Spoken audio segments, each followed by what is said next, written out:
Hi, welcome to TUTV. I'm Sara Moore. And I'm Roma Carter.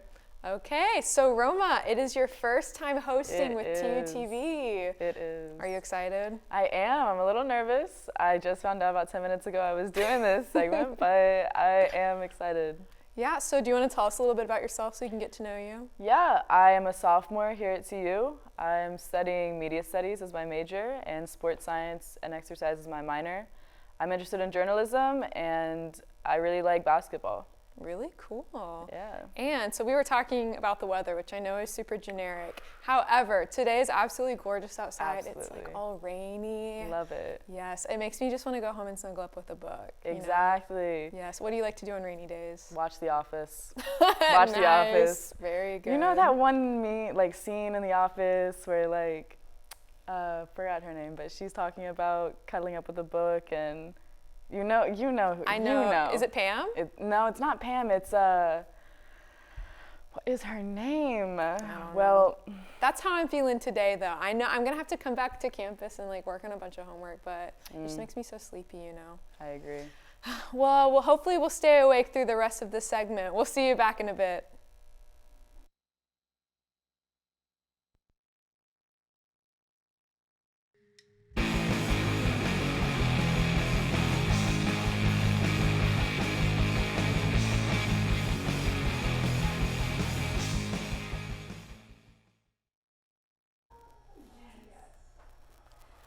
Hi, welcome to TUTV. I'm Brenton. And I'm Avery. And we have some exciting news to get over, so let's get into it. Can we move that? Just move the water bottle, please. Okay. All right. Last Friday, Oklahoma State Superintendent Ryan Walters spoke at a religious conference in Washington, D.C. about the changes he has recently made in Oklahoma public schools. Walters spoke to a panel at the Family Research Council stating that there should not be a separation of church and state, as well as the importance of protecting our religious liberties, the importance of education and having school choice, and keeping woke indoctrination out of our schools. This comes at a time when Oklahoma House Democrats have called for an impeachment inquiry into Walters for his recent inflammatory statements calling teacher unions terrorist organizations, as well as his fight with Tulsa Public Schools to de-accredit the district. Democrats claim his rhetoric is responsible for recent bomb threats called into Union and Tulsa public schools. However, Republican leadership called the impeachment motion premature and has declined to hold a special counsel to investigate the matters.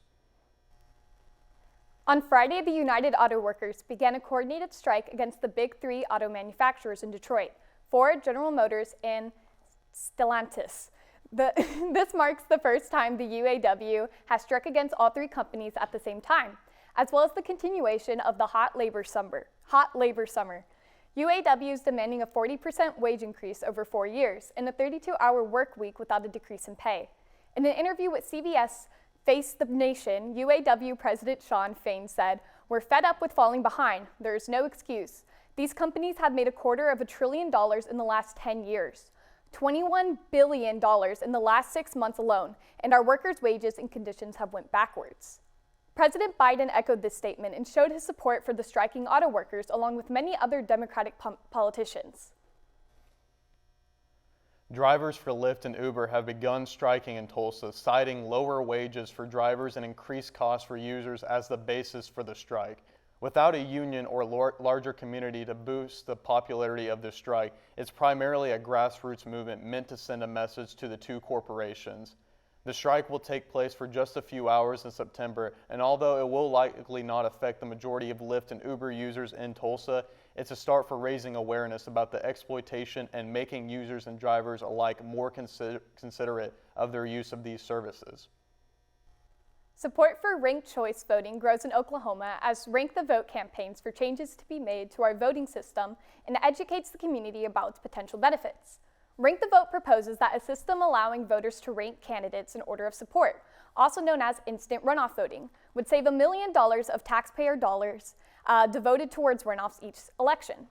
Rank the Vote claims that IRV would limit manipulation of votes caused by spoiler candidates and gerrymandering, as well as promoting positive campaigns and empowering voters to consider more candidates without splitting votes. Oklahoma State Elections Chief Paul Zirak states that he would, quote, urge extreme caution to the legislature if you're going to consider this, unquote, citing, quote, I'm confused by ranked choice voting, and I would not want to be the one to have to go out and explain it to voters, end quote. Just as things seem like they couldn't get worse for Tulsa Public Schools, a former TPS administrator, Devin Fletcher, has been charged with conspiracy to commit wire fraud, costing the school system over $600,000. Fletcher resigned back in 2022 once he was discovered to have stolen $20,000. As investigations have continued, including an audit of the school system's finances announced by Governor Kevin Stitt, hundreds of thousands of dollars have been allocated to false charities, consultations, and wages, including large sums to Fletcher and his family members. TPS released a statement saying, quote, we are deeply grateful to law enforcement officials who have recovered a portion of the funds stolen from our schools, and our primary focus is on seeking accountability and taking decisive action, and Tulsa Public Schools remains committed to transparency and integrity. So Avery, we were talking off camera about the United Auto Workers strike. You know, this is one of the many strikes that are currently going on. I mean, we can name a few. You know, the airlines, the movie and film industry is just, it's crazy. Like obviously we see that that these companies are making huge money. Like, and these just workers are not getting compensated, and it's just unfair. So like, what do you got to say about that? Like, it's just unfair, or? Yeah, no, absolutely. It's completely unfair, and I think that our workers have rights and they deserve those rights. Yeah, for sure. I mean, it's a big time in history. I mean, it's been the last few weeks these strikes have been going on. I mean, especially the Lyft one. I mean, it's even though it might not last forever, like these workers and people should, you know, be getting paid for what they deserve. Absolutely. And stuff. Like that's, I mean, it's a big deal. I mean, especially because, you know, it's the big three, you know, Ford, General Motors, Stellantis. But that's all for this week, yeah, folks. that's all this week. We'll see you next time. All right.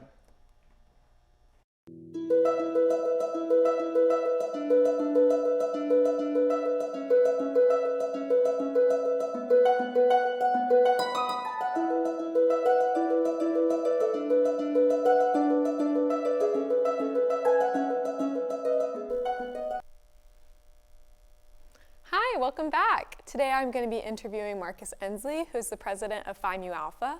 So Marcus, can you tell me a little bit about yourself? Yeah, I can. My name is Marcus Easley, as you stated. I am a German and CS major. I am a junior, and I think that's pretty much it. Very nice. Alrighty, so can you tell me a little bit about what Phi Mu Alpha is? Of course I can. Phi Mu Alpha is a national men's music fraternity. Though I like to cut away from fraternity, what I usually say is I say that Phi Mu Alpha is a group of men trying to promote and maintain music here on Tulsa's campus. So we host a lot of events, we play together, and we try just to spread the love and joy that music can really produce across campus. I love that. As a musician myself, which is of course part of why you're here today, that makes me really glad to hear. So your members, are a lot of you guys music majors, or does it consist of a different group of people? Like, who's a part of the organization? So historically, if you look back, we have had a lot of music majors, but a symptom of COVID and some of the university's policies has really decreased the amount that music is promoted here on TU and the amount of music majors we have.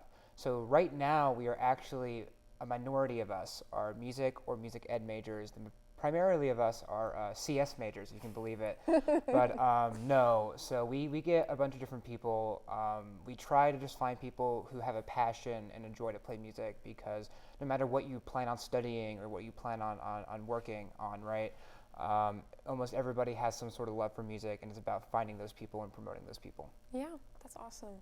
So how can the student body get involved with PMA as non-members?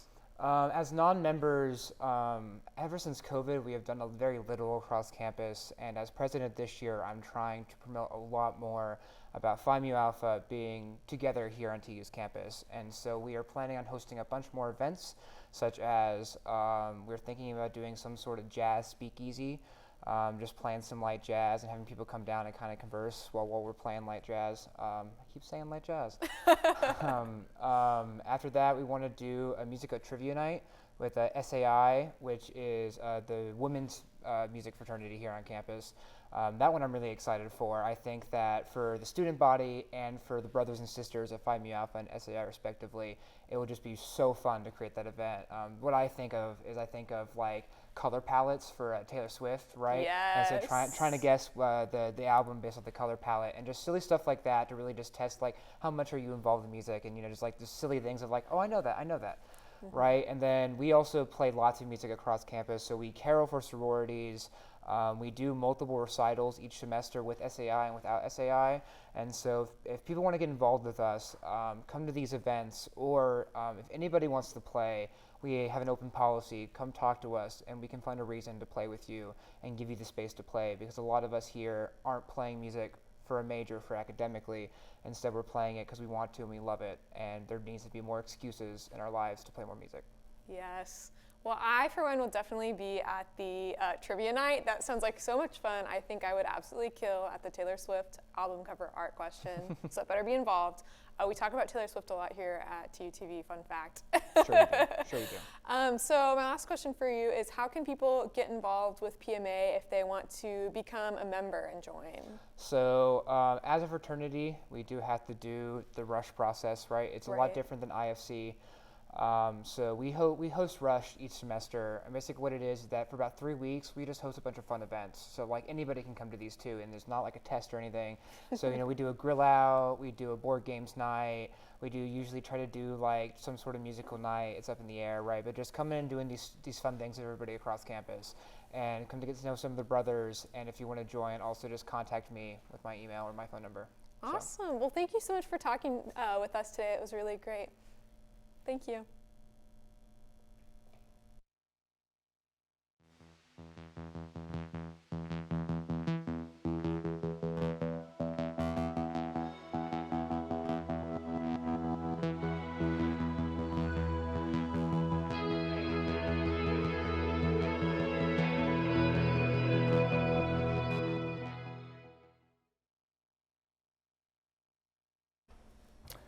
Hi, welcome to TUTV. I'm Brenton. And I'm Benton Raymer.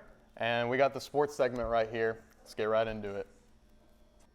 The Sooners came to T-Town this past Saturday, visiting the 918 for the first time since 2014. TU and OU fans alike showed up to the game, having our first look at the new and improved tailgate scene at its peak. The Golden Hurricane were not as impressive, unfortunately, as the Sooners laid it on Tulsa in all 4 quarters. Third-string quarterback Roman Fuller got the start for the big game, and after spotting the OU defense 3 interceptions, Cardell Williams was reinstated as quarterback.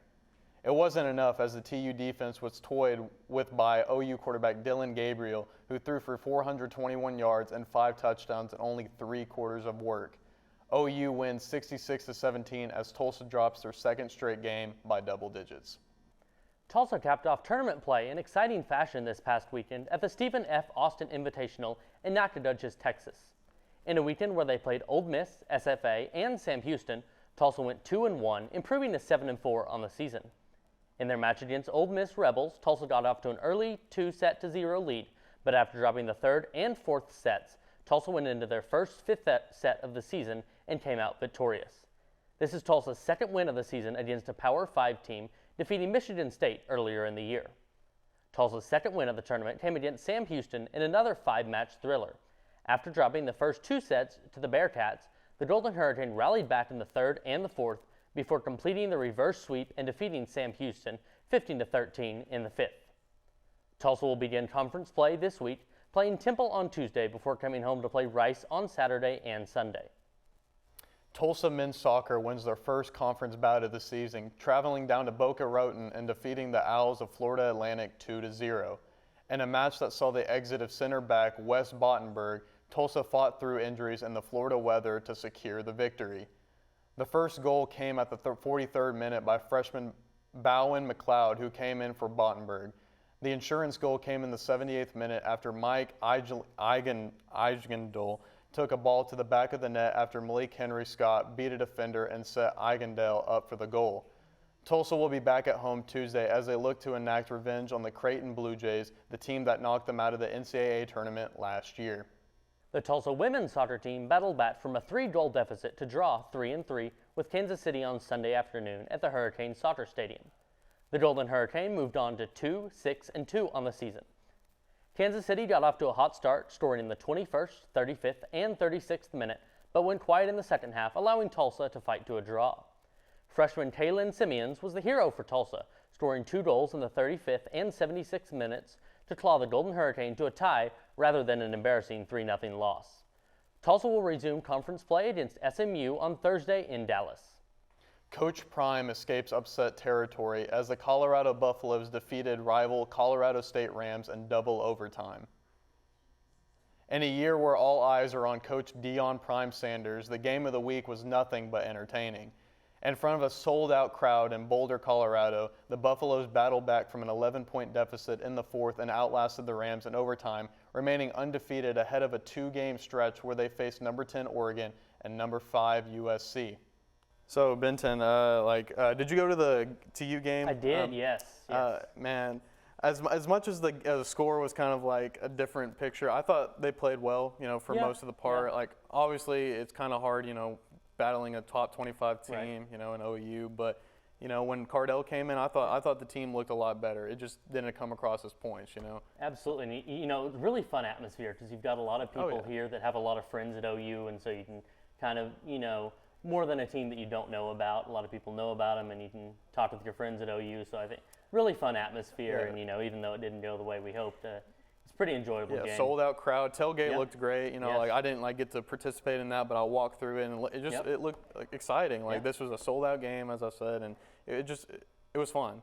Despite the score, despite the game itself. Starting off down 28-0 in the first, but. I think it's going to be a good one. They travel to Northern Illinois this week, so I think TU's got a good game ahead of them. So, guess we'll see. That's all we got to say. That's all we have for sports today. I'm Brenton. I'm Benton. And this was sports. Thank you.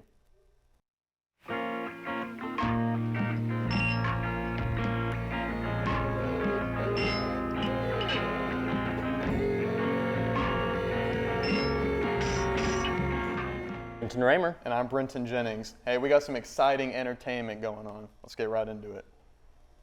Drew Barrymore is now apologizing for resuming the production of her talk show and a new video released on social media this past weekend. Barrymore shared in the video that, quote, "I wanted to own a decision so that it wasn't a PR protected situation and I would just take full responsibility for my actions." Her talk show is not the only one that has resumed work without SAG, WGA members involved in production. The View and Live with Kelly and Live with Kelly and Mark have resumed production as well. A spokesperson from CBS shared in a statement to CNN that they are being, quote, "very mindful and sensitive to the complex circumstances surrounding the show's return and will be in full compliance with all our labor agreements and any strike rules." Production has been resumed as of this past Monday. Taylor Swift, Beyonce, Doja Cat, and more swept this year's MTV Music Video Awards with trophies and performances. Taylor Swift took home a total of 8 VMAs this past week, including victories for Best Song and Music Video of the Year. She was then followed by Ice Spice for Best New Artist of the Year. Shakira was then awarded the Video Vanguard Award at the end of the night.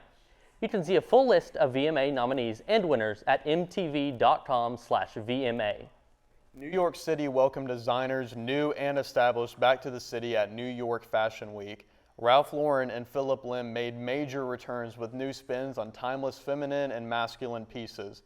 Ralph Lauren shared in a press conference after the show that, quote, "the city has always been about celebrating the new." Fittingly, Lauren's showcase was opened by model Anna Ewers, the face of Ralph Lauren's newest handbag, the RL888. New York Fashion Week also has housed many celebrities and influencers on catwalks, including Jennifer Lopez, Dylan Mulvaney, Awkwafina, and more. Xbox has released its first ever credit card in the United States this past week. The Xbox MasterCard grants users with all the perks current MasterCard holders have, plus 5 times the card points for qualified purchases made in the Microsoft Store. Dave McCarthy, Corporate Vice President of Xbox Player Services, shared in a statement with PR Newswire that, quote, "We've heard feedback from the Xbox community that they want more ways to get value for their purchases," end quote. Current Xbox holders can apply for the Xbox card through their console's Xbox Insider Hub or through their computers at xbox.com. The Walt Disney Company and Charter Communications have reached an agreement that would allow Charter to reestablish several TV channels and ad-support versions of streaming services to their library.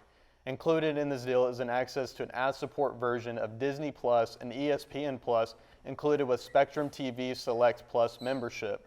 Moreover, current Spectrum subscribers will be granted immediate access to 19 of Disney's own channels, such as at the ESPN Network suite.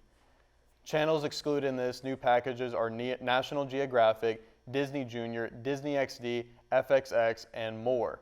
A full list of included and excluded channels can be seen on Disney's websites under the Disney News section of the Disney website. So we talked about the Xbox credit card. It seems like almost every company at this point has their own brand of credit card. Yeah, like especially, and they just came out with it. Like I had like heard about it, kind of like gone into like a overview of it, and I mean, I'm looking at like some of these perks, 5 times the points in the Microsoft Store.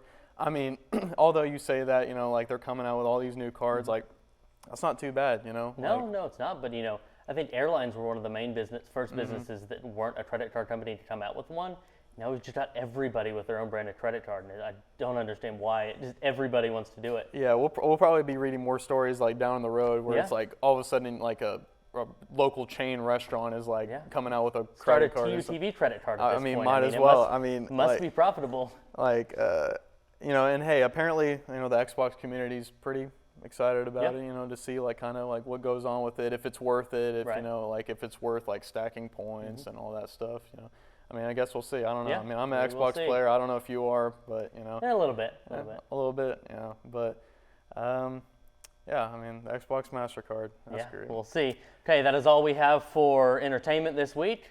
I'm Brenton. I'm Benton. And we'll see you next time. Adventure! Previously. I'm gonna need to put my thinking cap on to come up with a solution to this problem. You should have another concert. We're gonna have to get this thing checked out at the College of Mechanical Engineering so I can come up with a better solution to this problem. Pumpkin spice latte! Gentlemen, thank you for joining us for our annual budget meeting. Currently, we are still dealing with the backlash from the Motley Crue concert that happened last month. So we were thinking we could use some of this semester's budget to do something for the students to cool them down for the time being. All right, any ideas? We could fix the printers on campus. Good idea, but we already have our slot department working on the project as we speak.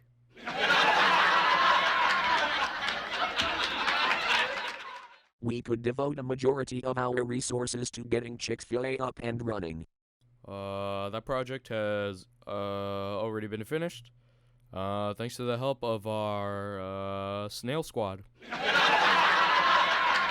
Plagues! Excuse me? Plagues! President Carson, what exactly do you mean by that?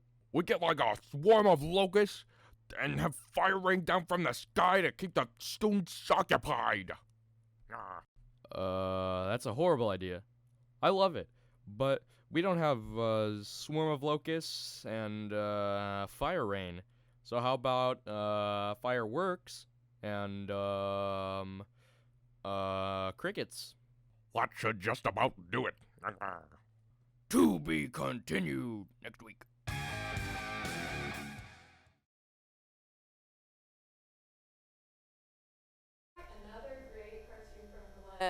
Were you accosted by the crickets a couple weeks ago yourself? Yes, I actually was. I think it was a very serious issue. It's getting taken care of, I hope. Maybe Brad Carson will put on his thinking cap and get rid of the crickets once and for all. Hopefully. So we were talking off camera and we realized that the Office character we were talking about is Phyllis. How could we forget? How could we forget an absolute icon? Man. Sadness in Inside Out, another great movie. And just, you know, it's just an iconic woman, iconic character that I love so dearly. Man, all around great character on that show. Just like Stanley, another one we were talking about. Yes, we were talking about Did I Stutter? A Yes, classic Office we were. moment. I love talking about The Office in 2023. Yes. It's really funny. A little outdated, but hey.